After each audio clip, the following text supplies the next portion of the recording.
Welcome to another episode of the Palace Huddle Podcast. Here are your hosts. The middle at the 15 to the 20, breaks free of the 25 to the 30, to the outside, 40, midfield, 40, 30 on the coast, 20, 15, Hester 5, touchdown Bears!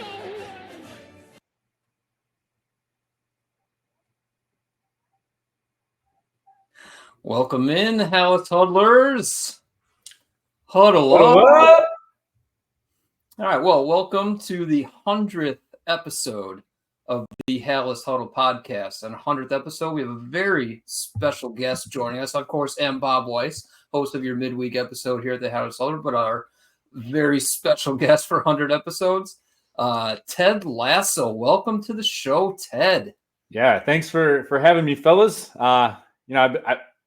Man, it's nice to get some American football talk going. I'm so used to talking about soccer, football, right, overseas, and it's good to get some American football talk. Get back to my Kansas, Wichita State roots. That's right. Been away from the game for a couple of years. It's been going pretty good though. So we're going to have some fun with this episode. We need some fun this week. You know, it's been a lot going on around these parts. For those of you who might be watching this or, joining us for the first time or the 10th time, but have yet to subscribe, please like and subscribe to the video. We actually are running a jersey giveaway. First, when we get to 750 subscribers, we'll be giving away a Bears jersey of your choice. Well, hey, Bob, I think we need to this is a special episode. And I've been given full reins to make decisions here. I think we need to cut that down to 700. Let's cut that down to 700. 100th episode. Take 50 subscribers off there. That's less people. Let's get this jersey away. Let's get it away before that trade deadline. I love that idea, Ted. I'm glad we brought you on. So, yeah, there it is. 700 subscribers. When we get to 700 subscribers, we will give that jersey away. I think that's 24 more subscribers. So you're watching, hit that subscribe button, get entered into the jersey. Best odds you're ever going to have to get a free jersey of your choice. How's that sound, everybody? Hey, we call them kits over at across the pond. So there you go. All right. So, obviously this episode will be previewing a big matchup with Cardinals towards the second half of this episode. But first half, Ted, I know you're a fan of the show, but me and Rob like to debate some topics here, some hot topics. There's a few hot topics coming out of this ridiculous Commanders game. So we like to call it news or noise. If the concept of it's something that we think is actual merit to it, call it news. If it's just nonsense, we'll just call it noise. So I will throw this first question to you. Matt Eberflus's legacy with the Bears will ultimately be defined by the multiple improbable losses from near certain wins. He will be a master of snatching defeat from the jaws of victory. Yeah, this is a tough one. I obviously as a coach, I can understand the frustration that he probably is going through. I can understand the frustration that you guys are going through as fans, right? Like this is the time where this team is supposed to be up and coming. Another tough loss on the road. I know he doesn't have a good record on the road, but I'm not about wins and losses. I'm more about we just need to build this team up. We need to, see some growth and development. This is a rookie year for Caleb Williams. Let's see that development come through. Don't get me wrong, winning is great, but there's more to the game. There's way more to the game than just wins and losses. So eventually I think things are going to come together, and maybe this week he'll get over another hurdle that he has yet to have that we can talk about later, and beat these Arizona Cardinals. Well, that's an awfully positive take. Hey, you got to believe, baby. You got to believe. You got to believe. Otherwise, what are we doing? So it's fair to say that you're saying that that's noise. Yes, I apologize. That is noise. That is noise. He will get this together, and his legacy will eventually be leading this team to playoff wins, right? I'm sure he heard a lot of wanker chants over the weekend, right? A lot of wanker chants. So my take on this is I also am going to say this is noise, but not for the positive reason that you agree. First, I think we gotta break down exactly how horrible these losses actually are, right? When the Commanders got the ball, they with 25 seconds left, they threw an incomplete pass on first down. At that point in the game, the Bears, according to ESPN stats information, had a 98% chance to win that game. That sounds like, pretty incredible, right? But like, what does that really mean? That means in their database, any teams that had that situation, the team ahead by 3 with the ball on the opposing 25 with 20 seconds left, you win that game 98% of the time. That means if you play that out 50 times, you're supposed to be 49-1. Now the Bears lost this one game. Okay. If this was just a one-time thing and a fluke, like you wouldn't necessarily be worried about it. But this is now the third game that Matt Eberflus has lost with a 98% chance to win or more. So if you lose 3 times, you're supposed to win, 49 times per loss. He should be 147-3 in these situations. Okay. But instead, he is 14-3 in games where he had a 98% chance to win. This isn't some like, oops. This is like he does not know how to close out games at the NFL level, and that is proven at a statistically significant level. Okay. So I went through all that, and now I'm saying it's noise that's ultimately going to define his legacy. It's noise because what I think will ultimately define his legacy is the nonsense that he spews in the press conferences after these losses. Like, it's insane the things that he is saying. How that, that completion on the down right before the Hail Mary didn't really mean anything. Like, I've been talking about win percentages, that the Bears still had a 96% chance to win that game when that snap went off. But it was almost 99% before that. So that means it almost tripled to quadrupled the chances that Washington had to win that game. That's not nothing, right? It goes from like a 1 in 100 chance to 96% means a 1 in 25 chance, right? Like 4 times as much chance to win. That's something, right? And he doubled down on saying it didn't mean anything the next day in the press conference. He had time to think about it and said it still didn't mean anything. Meanwhile, Commander's coach is saying, "Oh, that was everything for us. That without that, we don't have a chance, right?" And then the second thing is, he's on ESPN 1000 radio the next morning, 9 a.m. every day after games. Cap is Cap. For those you know, Cap, he's Cap. That's all I'll say about that. He's right? a character. He's a character. Yeah. He, kind of is drilling Eberflus on, why didn't you call a timeout? He asked it earlier in the interview, and then he went back to it later in the interview. And the second time he asked him, these are the exact words Matt Eberflus said. And this is after seeing the Tyreek Stevenson video. This is, 16, 18 hours after the game to think about it. He says, and I quote, "Yeah, we didn't need a timeout there, guys. We were all set." Clearly, they were not all set. And he's had time to know that they were not all set, but these are still the things that he is saying and doubling and tripling down on. So ultimately, I think his inability to communicate through these press conferences, through all these bizarre things that are obvious to anybody watching, I think that ultimately is going to be his legacy with the Bears. Yeah, I can attest that, the media can be very difficult, right? Like they can push and push and push, and then they spin the narrative, and you just kind of have to come out, and you got to be loosey-goosey. You just gotta let it flow off the tongue and just kind of put it all out there. You got to be honest. Honesty is the best policy. That's the one issue that I do think Matt Eberflus needs to learn. Maybe he should come hang out with me a little bit. I'm all about honesty. I just throw it all out there. There you go. Like it can't be that hard to just say, you know what, guys, we're going to review it. We might not have made the right decisions. And, obviously what happened wasn't right. And clearly it was a big moment. You got to take a timeout. You got to take a break. Give your guys a chance to, make sure they're in the right spots. Clearly they weren't. But I think he's going to learn from it. Did you know that you know what the happiest animal is in the world, Bob? What is it, Ted? It's a goldfish. And do you know why? I think you're about to tell me. They have a 10-second memory, right? So they can never be mad. Bears fans, you guys just got to move on. Matt Eberflus, media, you just got to move on.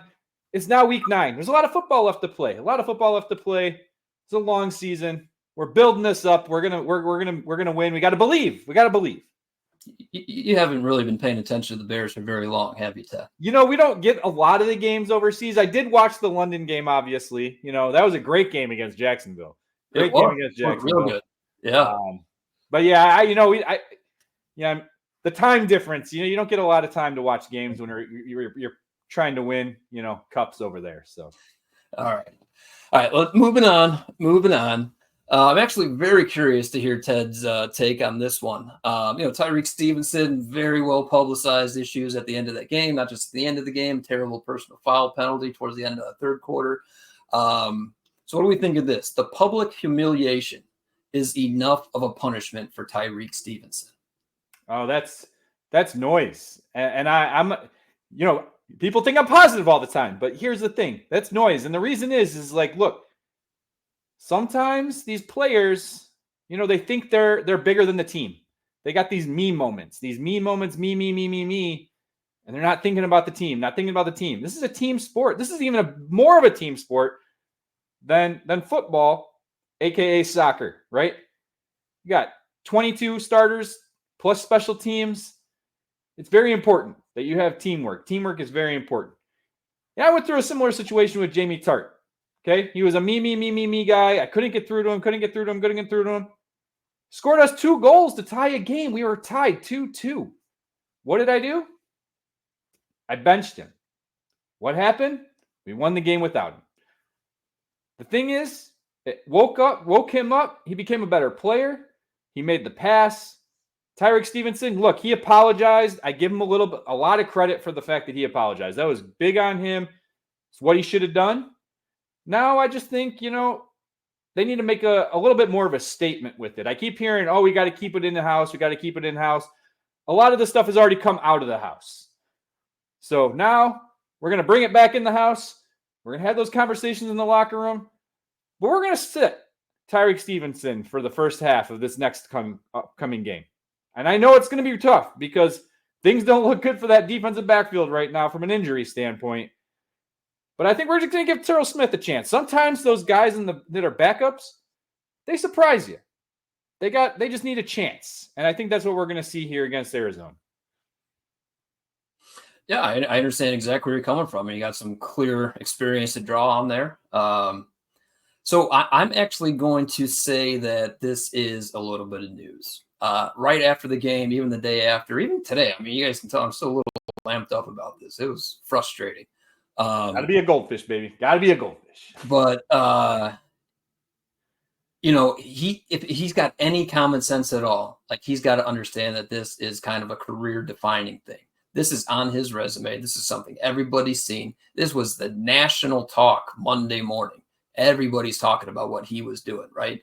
It took, to be fair, it took some of the pressure off of what Caleb Williams had done in that game for those first 3 quarters. It took some pressure off of, Eberflus's bad decisions kind of got intertwined with it, right? But it took a little bit of focus off the whole, Waldron and that play call to Doug Kramer, right? So I'm going to say it's a little bit of news that like it's just an oops moment for him, and that should wake him up. Now, hopefully there's also been some other discipline in-house that should be staying private, between him and the players, him and the organization, whatever it might be. I don't expect that to be public. I know the reporters were grilling him again today during his press conference about what he's going to do. And, at this moment, he did the right thing in saying it was internal and that, don't worry about the discipline, that kind of stuff. If anything, maybe Terrell Smith gets out there for the first series, but Tyreek Stevenson is one of your best players. This is a game that you got to go on the road and win. So at a certain point, like if the week at practice, if he was brushing it off like, no big deal, fella, what are you guys even talking about? Then yeah, maybe you got to sit him down. But if his week of practice has, been serious and, he hasn't really shown, he's shown actual contrition, then I think, Terrell Smith probably starts. Don't let Tyreek get the start, but I think Tyreek's going to be playing in the game. Sometimes you got to let the players make those decisions too. And I think that seems to be like what they're doing. It's bad when the players rule the hen house, but when the players and the coaching staff are on the same page and they're controlling that hen house together, that's when sweet music happens. So I think that if those guys believe that Tyreek Stevenson's apology was sincere, and I'm talking about the apology to them, not to the public, right? To them. If they believe that apology was sincere, I can get behind this being enough. But if they're seeing him doing it just to the public and not being as serious and sincere behind closed doors, that's when coaching staff needs to step in. That's when they got to get, these are good fellas. All these guys are good fellas, but that's when you got to step in. You just got to reel them back a little bit, put them on the sideline.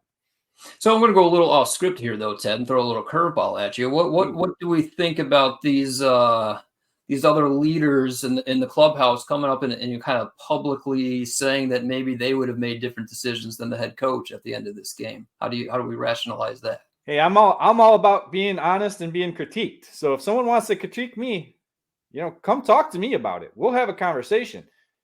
I'd prefer you have the conversation with me personally rather than airing your dirty laundry out to the public.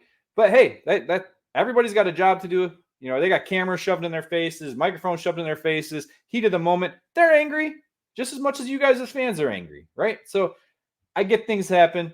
DJ Moore already apologized and said, look, I'm going to keep that in-house going forward. These guys know what they're doing. We're good. We're good.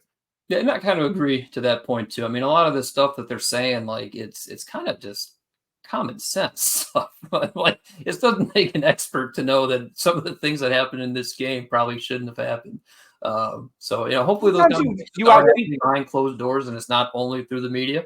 Sometimes as a coach, you outthink yourself, and you try to get too cute. You do things. We'll talk about that a little bit more in a minute, though. Yeah, that's actually a nice little segue into the next topic here. So what do we think of this? Shane Waldron just can't help himself, and Shane Waldron will never not be Shane Waldron. Yeah, so I don't know Shane personally, right? I don't know Shane personally, but we got ourselves a Nate the Great, right? And we got ourselves a Coach Beard, right?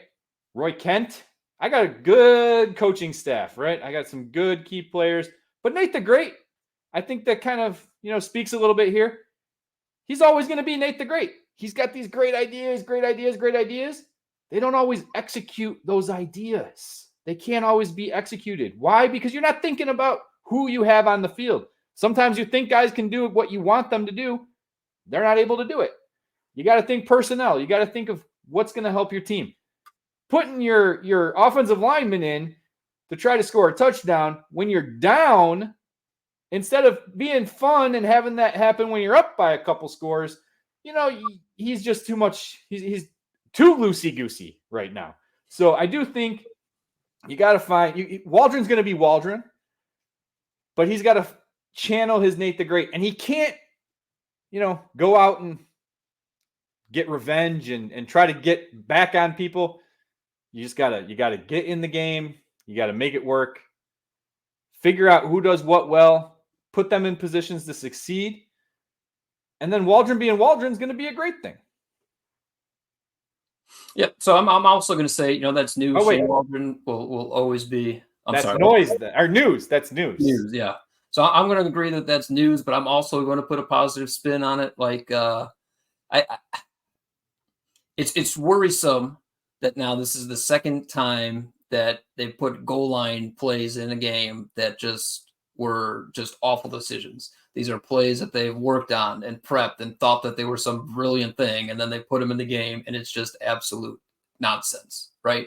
And then I don't like that Eberflus after the game is saying, we like the call, we just got to execute better, right? Like against the Colts, it was like DeAndre Carter would execute better. He's 165 pounds, and you're asking him to block a defensive lineman. What's he supposed to do, right?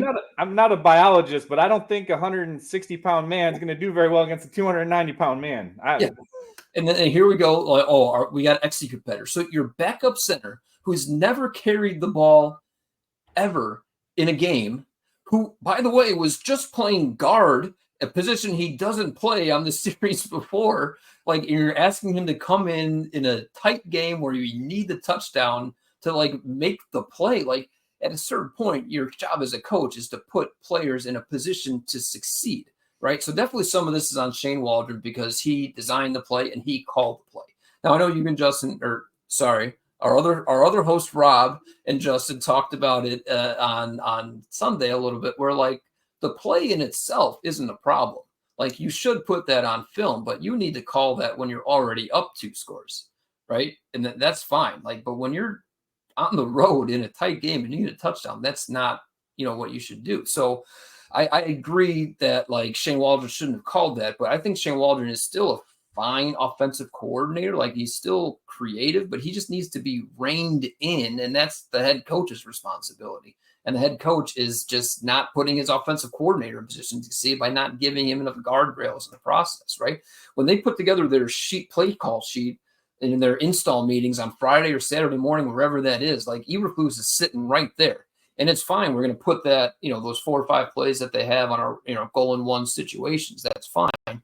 But that conversation needs to also be like, hey, that's a special play, right? That's fine. We'll call it when we're on the 1, but that's a special play. But if those guardrails aren't put in place, that's a bigger issue than just, Shane Waldron called it. And another thing about that too, like it's something that we've compared Waldron to Matt Nagy, and we saw the same thing with Matt Nagy. First year, the creative plays were all working, and everything's feeling good. But in the second and third years of Nagy, they throw these crazy 4th and 1 plays, 3rd and 1 plays that would never work. And it's like you wonder what's going on in practice, right? Like there is the possibility that it was completely flawless every time in practice and it's perfect. And then you come out to the game and the players just don't execute. Like that's fine if it happens one time, but when it happens over and over and over again, I think you throw that possibility out. So there's really only 2 other options that happen. Like one, it was sloppy in practice, but the coaches thought it was good enough, so they called it. Or it was sloppy in practice, they knew it was sloppy, and they called it anyway. Like those are, you can't do that. You have to have better awareness. So, the whole thing is bothersome, but like Shane Waldron being Shane Waldron is still a fine thing because really, I thought the game plan, I know you guys criticized the whole game plan. I thought the game plan was actually fine. On my rewatch, it really just came down to Caleb Williams being terrible. I thought everything was fine. There were receivers open. There was play. The run game was fine. The run calls were fine. It was just Caleb Williams was garbage. I think it was, I did watch that game ahead of this podcast, right? Because I had to prepare. I always got to prepare. Sure. But I do think they weren't executing from an offensive line standpoint. So it was very difficult for him to get a rhythm going in the beginning of the game. He was clearly either amped up or nervous. He was sailing those things. Something going on all over the place. But a nice escape, sidearm little pass to DJ Moore. He drops it. He sails throws behind Roma Dunze not too long after that, I think on the next drive. And these were drive enders too. So yes. And it's so that you don't even get to whatever maybe next play you had to target Cole Kmet or whatever the rest of the drive might have been, like because the mistakes the quarterback was making killed the drive. Right. So again, I can't speak for Rob and Justin, but I think when you're not seeing things work well, eventually you got to kind of just throw that out and get a new idea, right? Get a new idea. Ask your players what they want to run sometimes. Ask your offensive line coach. Figure out something. Go to a script that you have that was for later in the game and see if that works. You just got to shake things up. Change up formations. That's what we do. Fair enough. So I guess to that point, let's just go through one more here. Caleb Williams played 7 games. Not all of them have been great. His inability to connect on the deep ball is becoming a concern and will hold him back from achieving true greatness. I've seen the replays, and the deep balls are definitely a concern. You would have hoped it was something that happened in the beginning of his rookie career. 7 games in, you'd think those things would be connecting a little bit more right now, right? That said, I'm never going to put a ceiling on someone's greatness. This kid does some amazing things that 99% of even the quarterbacks in the NFL can't do. And I think even without a deep ball, this kid could still be one of the greats, one of the top players in the league. if he figures that part out, watch out. Watch out. This kid's going to go somewhere.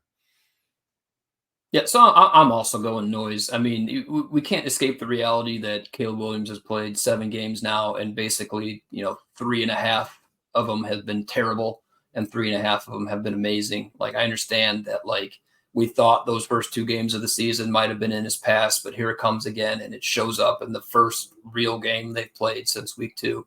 So that is a concern, but the guy's a rookie. Like, you'd say all we want, like Peyton Manning, set a record for interceptions, all that kind of stuff. You got to remember, even though Caleb Williams played terrible, he kept the team in the game by not, turning the ball over, which is still a presence of mind that you're thinking through things at the NFL level. I think that as time goes on, hopefully the offensive line stabilizes with talent over the next few seasons. Like, I'm not worried about Caleb Williams long term. He's going to be just fine. Also, NFL games, they're a full game, right? He literally put them in position to win. He had that clutch moment, right? DeAndre Swift had that breakaway run to get them within, striking distance. But the last drive that he had, he probably had more passing yards on that one drive than he did the whole first 3 quarters. And he did. And I mean, he really had 2 game-winning drives in the fourth quarter. So correct. But to put them in that position, like, if we're going back to the soccer metaphors here, analogies here, you put yourself in a position to win at the 88th minute, 89th minute, or even the 90th minute, and then you get some extra time and they score with 3 seconds left. Are you going to blame your striker for that? You got to see. How many shots did he miss in the first 58 minutes of the game? Yeah. I mean, again, I just don't think it's going to – we can't cap his career. Correct. We're really still not worried about Caleb Williams long term, just now. So, Ted, I thought that was a pretty good first half of the episode here. You stick around for the second half? I will be back. For the second half. I am excited. I really appreciate you fellas having me on. Yeah, sorry, Rob is too upset to be here, but I'm glad he gave me a call. Maybe he'll recover. We'll see. All right, so we'll be back after these ads. All right.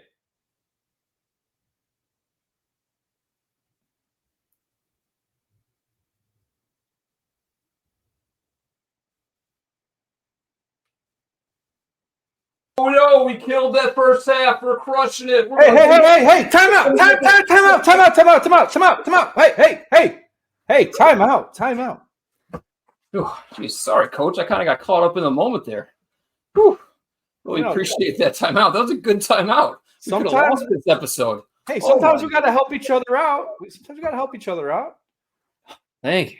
We did have a good first half. But we got to build on it. Can't blow it like that. I lost my head. All right, so welcome back, House Huddlers, episode 100. We made it 100 episodes. Whew. So that's an achievement. We do have a sponsor. Oh, we got a sponsor. Would you maybe like to do the honors as a fan of the show? Hey, let me give it a shot. Here. All right. Do you like to gamble? Yeah. Please do it responsibly. If you do like to gamble, okay, you like to bet on sports. Hey, you can bet.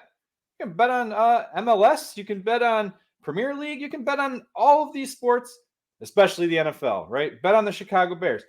To do that, help out the House Huddle Show. Okay, help these fellas out by going out and signing up for a sports book in your area. You can find the best odds if you go to our sign-up page at Sign Up Expert. Actually, their sign-up page at signupexpert.com/huddle. Okay, you do that, fellas. You'll be able to find the best odds and sign-up offers from BetStamp. Okay, BetStamp is the one sponsoring this. This is a great sponsor. Support the show. Support the fellas. Hit the like button. Hit the subscribe button. Get that jersey early. I'm telling them I told them we're cutting it off. I got one better. We're going to do another giveaway. I'm making them do another giveaway at 800 subscribers. So 100 more. Not even that many. for some Hallis Huddle gear. I love want it. some of that Hallis Huddle merch, that swag. I got to get that branding. I'm not even going to run it by Rob and Justin. This is what's No, happening. This is what's happening. There's 700 subscribers for the jersey, and then at 800, we'll get some Hallis Huddle swag for you. Yeah, I think Keely Jones, she's a great marketer. Maybe we should get her to help you boys out. Yeah, that'd be awesome. That'd be great. All right, so a big game coming up this weekend. This is, looking at the schedule a couple weeks ago, Cardinals only had a couple wins. We're like, this is we should get 2 out of these 3 wins, but we've already lost 1 of these 3 games. Cardinals coming up is going to be a tough matchup. First thing we usually do, Ted, is we take a look at the injury report. That's something you want to maybe walk us through the Bears injuries? Yeah, I'll give a crack at the Bears one, but before we get there, I want to calm down the fans, because look, the Chicago Bears are 4-3. They have a winning record through the first 8 weeks of the season, right? This is the NFL. You don't even have to worry about being relegated, right? You're sticking around, okay? You're coming back next year. So, positive thoughts. Again, you got to believe. You got to believe. Now, I will say this upcoming opponent, it's going to be even more challenging for the Chicago Bears because they got a lengthy injury list here. But here's the thing. They're going to step up to that challenge, because a challenge, it's like riding a horse. And if it's comfortable, you're not doing it right. You want it to be uncomfortable. Okay?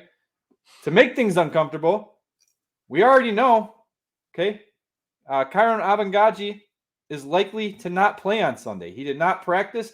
Got his first crack at it. Boy did what he could. Mm-hmm.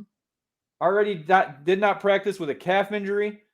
I am being told that there's already rumors he will not play on Sunday.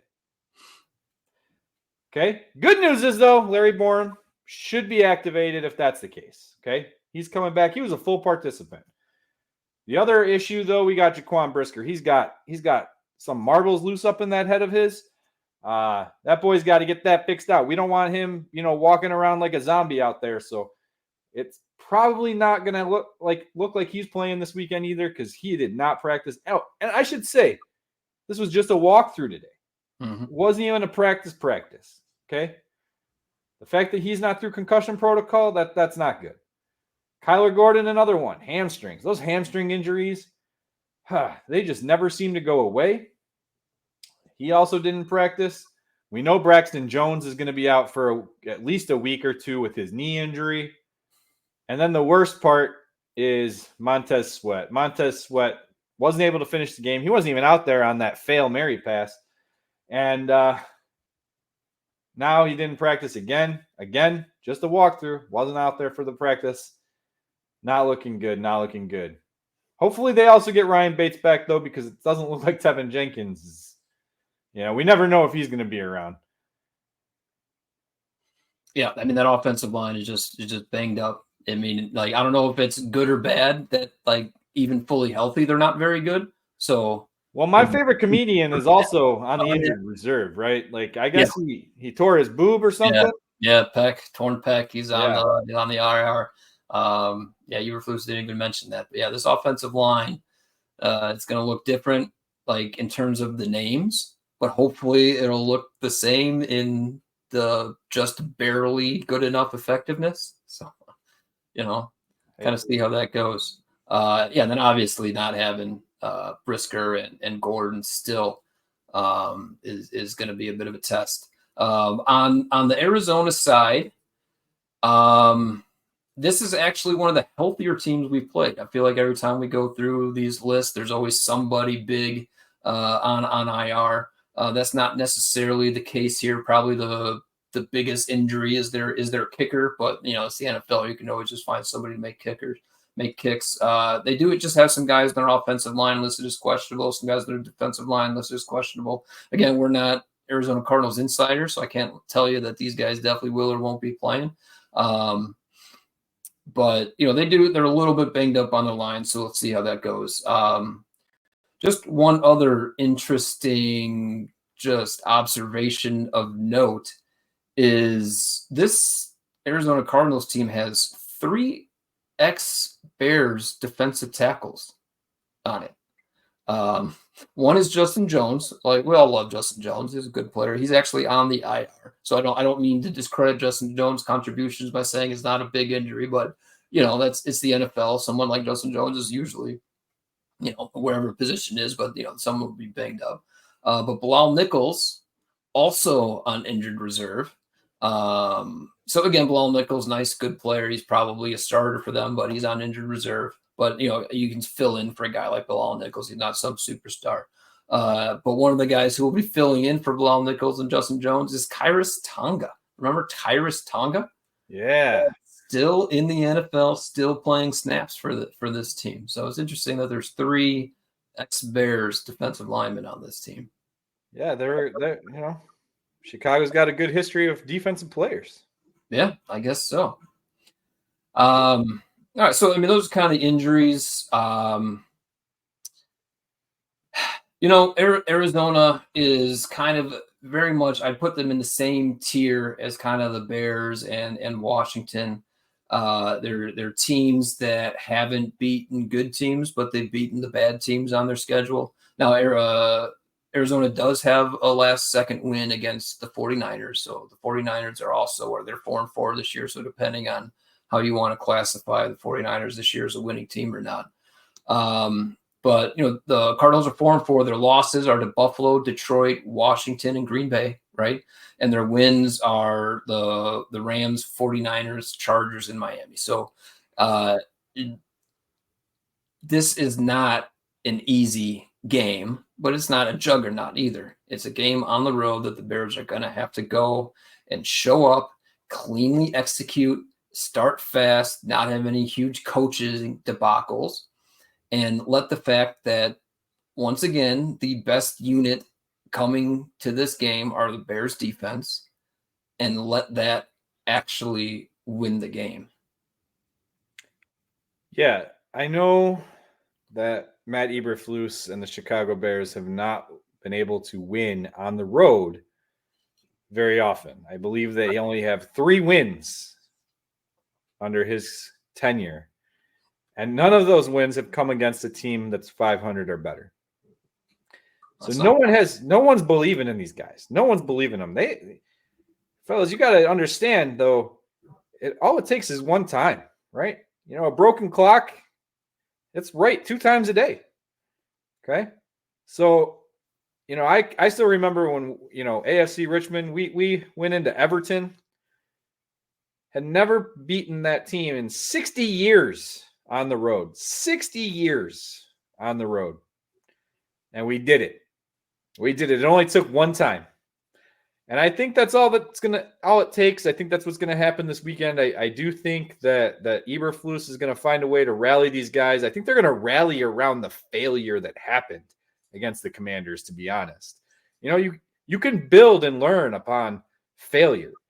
Okay? If you think about all of the greats, they talk about how they failed, but then they get back up and they try again, So I think this is the time, this is the turning point, right? That they're going to make this change. They're going to get that tough win on the road. Plus, we also got to remember Chicago travels pretty well to Arizona. So it's not truly a road game. I expect that stadium to be rocking with a lot of Bears chants. Yeah, Bears fans travel very well, and Arizona is one of those stadiums that they could definitely overtake.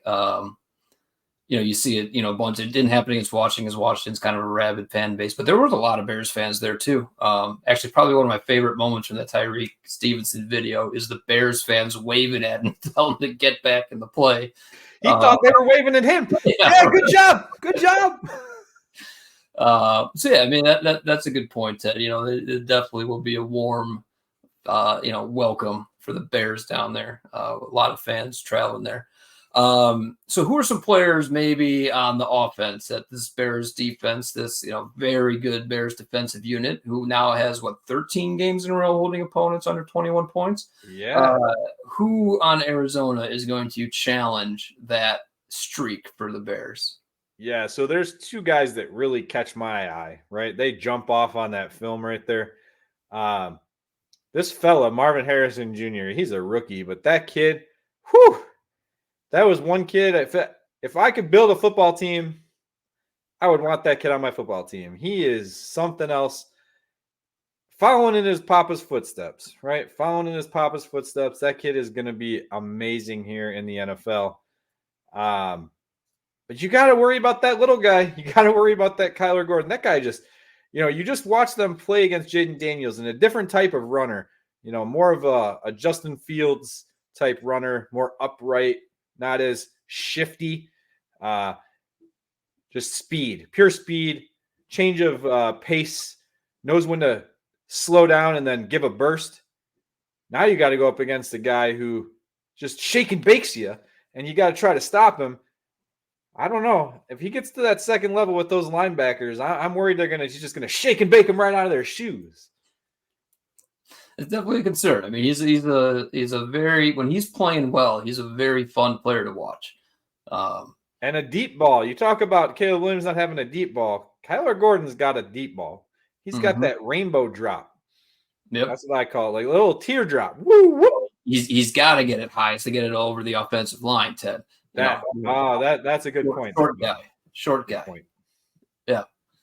But yeah, I mean, the offense is talented. They got a talented quarterback. They got, like you said, the absolute prototype wide receiver. Probably the best thing we got going for us in that respect is that he's still a rookie and maybe he's still trying to figure out exactly how to get open at the NFL level, but he's still been productive, very productive. They got a productive NFL running back in James Conner, who, if you give him some room, he can do some damage, but he's not going to make the room by himself, if that makes any sense. Like he'll be productive if it's created for him. So the Bears got to be pretty disciplined in their run gaps there. And they do have a talented tight end as well. Trey McBride, we know that the Bears have had, some trouble, whether by design or not, but, the middle of the field is regularly open. The tight ends have been doing damage against the Bears. So that's something to kind of keep an eye on. But again, ultimately, even with all these things we're talking about, the Bears have still held Jaden Daniels and that Washington offense, the number one scoring offense in the NFL coming into that game, to under 21 points. So it's going to be a different challenge, but a challenge that the Bears have risen to. So far.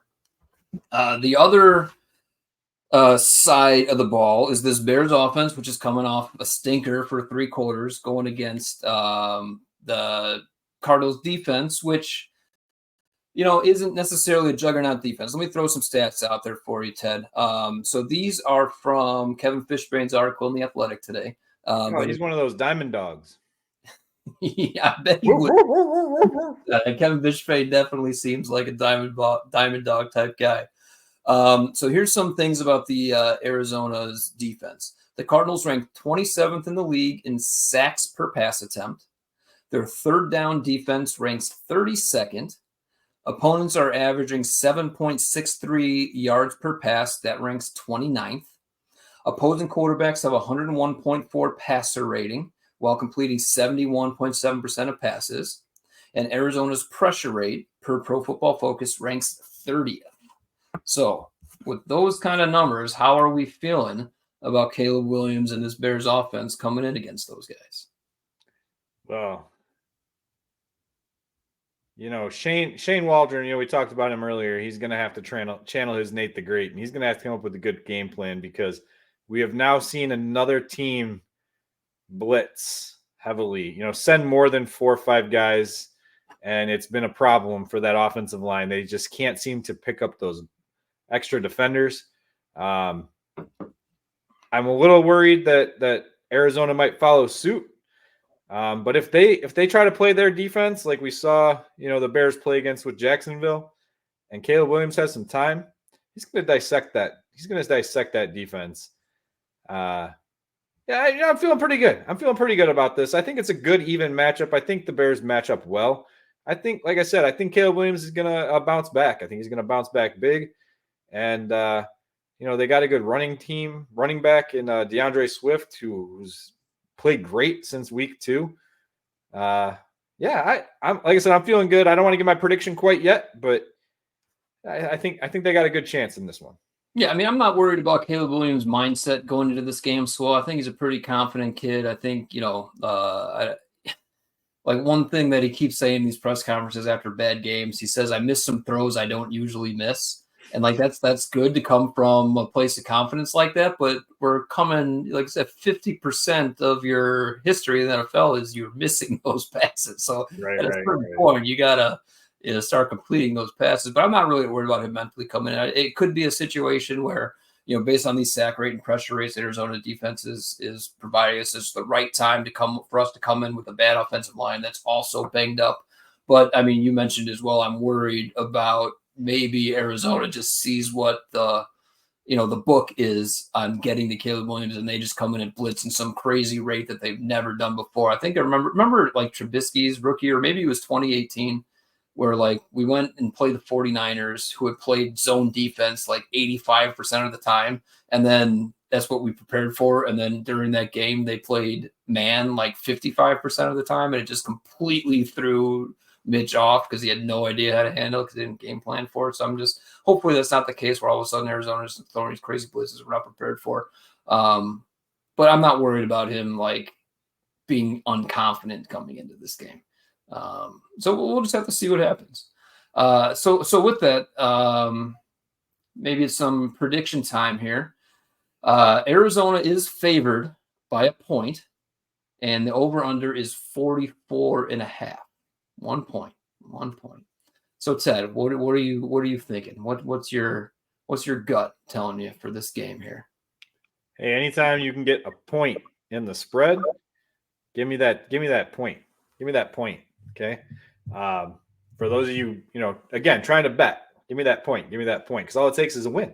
And then you get that bet, right? But just if we're talking straight up, who's going to win this game? Again, I'm a believer. I'm a believer in the Chicago Bears. I'm a believer in Matt Eberflus. I'm a believer in Caleb Williams. This team is just too talented. There's more names here in Chicago than there are down there in Arizona. And from what I understand, there's a big Call of Duty tournament coming up soon. So there's a good chance that Kyler Murray's not even in the right mental mindset here. If I was actually Matt Eberflus, I'd be pushing for some of these Call of Duty tournaments, just like pop up somewhere in that Arizona area. You got to think outside of the box. You can't just put a round peg into a square hole. And that being said, I'm gonna take the Bears 24 to 16. 24-16. So you gotta win by a touchdown. That's not bad. So I'm also pretty confident that the Bears defense is the best unit in this game. They're going to come in. They're going to keep the streak alive. I have the Bears, winning. I got 20-18. So I think it's going to be a close game. I do think that, I'm not saying the Bears offense is going to struggle, but there probably will be periods of this game again where it just doesn't look as nice as we would have liked it to look. But at the end of the day, the Bears defense is the best unit. And Caleb Williams has shown that in an otherwise bad game, if the defense is holding in there, he has progressed enough where he'll be able to get that win. At least push it in the fourth quarter where he's, driving the ball down the field and come back and win. So, I do like to try to give out a bet every game. Sometimes I'll tell you guys to steer clear. Last week, obviously I was very wrong. I liked that Bears number. It didn't work out. Actually, they would have covered if it wasn't for the Hail Mary. They did cover it before the Hail Mary, but what are you going to do? This one, I am leaning the under. I'm not saying that's a strong play, but I am leaning the under in 44.5. If the offense wakes up for the Bears, then it's going to be very close, but I generally like the under just because that's this defense. I think is going to hold this off. The Bears defense is going to hold the Cardinals offense under 20. Under 44.5. Might not be a bad play. So Ted, you got any other words of wisdom for us before we sign off? Oh man, you're putting me on the spot here now. Let's see.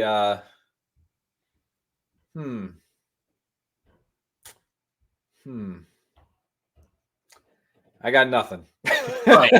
That's all right. I'm all out. I got no more words of wisdom. Really, really appreciate you stopping by. This was a lot of fun. I enjoyed it. Hopefully we're giving Rob a nice mental break, mental health week, and he can, come back Sunday after a big Bears win. Nice, strong episode with Justin with a new era, episode 101. Yeah. Fellas, I appreciate you having me on. I hope, maybe one day I'll be back on. Maybe I'll be able to meet this Rob and Justin fella in person as well. It's been fantastic. I will say, the White Sox just hired a new manager, I heard, here in Chicago. So, good luck to them. 121 loss season. Whew, if you could be relegated, they'd be relegated.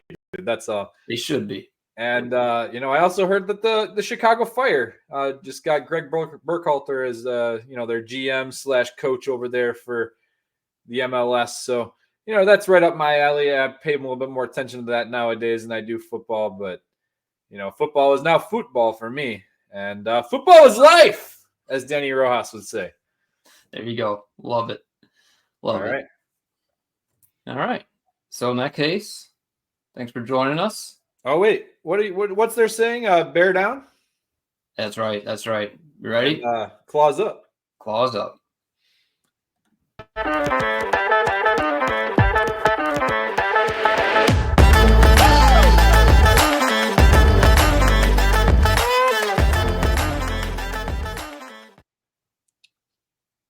I got something for us, though.